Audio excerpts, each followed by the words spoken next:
On prend la direction de l'Afrique à présent. Étape importante pour le Congo hier. Le célèbre opposant politique Tshisekedi est rentré au pays. Il était resté 2 ans en convalescence chez nous. À 83 ans, il revient dans un pays miné par les tensions politiques. L'actuel président Kabila est soupçonné de vouloir se maintenir au pouvoir par tous les moyens. Aurélie Didier.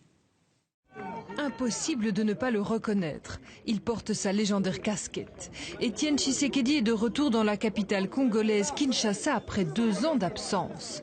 Il est acclamé par des milliers de partisans et plusieurs responsables de l'opposition. C'est l'événement du début du changement dans un pays. Comme vous savez que l'aspiration de notre peuple, dans son ensemble et à Kinshasa en particulier, ne veut plus du régime en place. L'opposant politique ne fait pas de déclaration. Il se réserve pour un meeting politique très attendu prévu ce dimanche. Étienne Tshisekedi, c'est l'un des opposants congolais les plus populaires. En 2011, aux dernières élections présidentielles, il arrive 2e. Il conteste le résultat des élections. Mais c'est Joseph Kabila qui conserve le pouvoir.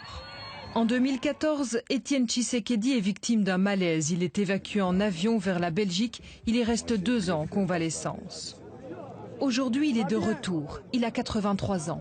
Et ses partisans attendent de savoir s'il sera candidat pour une prochaine présidentielle pour faire face à Joseph Kabila. Nous savons que le peuple ne veut plus de Kabila. Pendant 16 ans, il n'y a aucun résultat. C'est un échec cuisant. Tout ce qui avait été promis au peuple n'a pas été réalisé. Donc ça a été la poudre aux yeux. Depuis des mois, le climat politique est tendu en RDC. L'opposition soupçonne le président Kabila de vouloir se maintenir au pouvoir et de briguer un 3e mandat. Or, c'est interdit par la Constitution. Le président tarde à organiser de nouvelles élections.